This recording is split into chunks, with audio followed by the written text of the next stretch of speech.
Alors aujourd'hui on va traiter des signaux que vous avez vus en 6e, 5e et 4e, et cette année on va voir un certain nombre de caractéristiques. Alors quelques rappels des années précédentes. Je vous rappelle que les signaux peuvent être de type lumineux, c'est la lumière qu'on a étudiée en 5e. Les signaux peuvent être également sonores, on a vu également ceci en 4e, et on a mesuré un certain nombre de choses pour le son.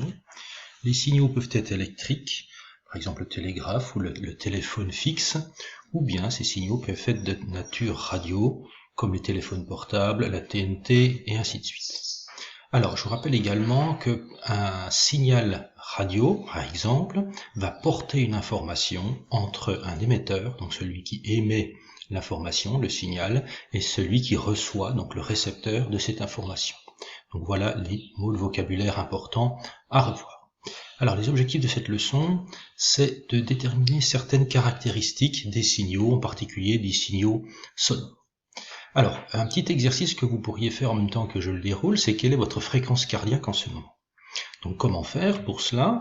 Il faut compter ses pulsations cardiaques pendant 10 secondes ou 15 secondes, puis multiplier le résultat par 6 si on a pris sur 10 secondes, ou par 4 si on a multiplié par 15 secondes, si on a compter sur 15 secondes, pour avoir le nombre de ces pulsations totales en 1 minute. La fréquence cardiaque, voilà comment on la définit.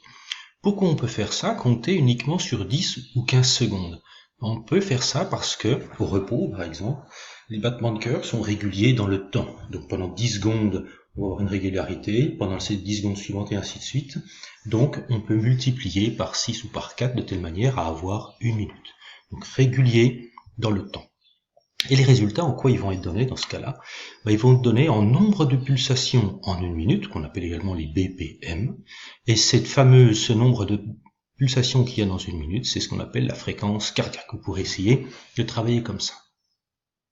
Alors, on peut enregistrer les battements cardiaques, ça s'appelle faire un électrocardiogramme, ça se passe à l'hôpital en règle générale ou chez les cardiologues, et on obtient ce graphique qui est ici, qu'on appelle donc l'électrocardiogramme. L'échelle horizontale étant de 0,25 secondes par carreau. Qu'est-ce qu'on voit? On voit tout de suite qu'il y a des choses qui se répètent très régulièrement sur cette courbe. Par exemple, dans ce carré, je pars d'un pic, j'arrive au nouveau pic suivant.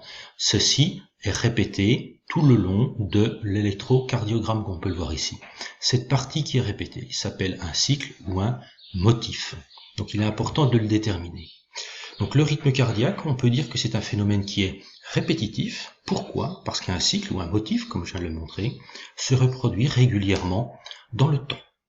Alors, à partir de cet électrocardiogramme, on va essayer de caractériser ce signal et en déduire la fréquence cardiaque. Donc pour ceci, qu'est-ce qu'on va faire? On va utiliser l'échelle horizontale. On va travailler sur un motif. On voit qu'un motif fait environ 4 carreaux. Donc on a 4 carreaux pour un motif. Sachant qu'un carreau vaut 0,25 secondes, on peut déterminer la durée d'un motif. Donc ici, 4 multiplié par 0,25 secondes, ça fait 1 seconde. Donc il y a un battement cardiaque par seconde. Voilà ce qui est intéressant. Or, la fréquence cardiaque se donne en battements par minute. On sait que dans 1 minute, il y a 60 secondes.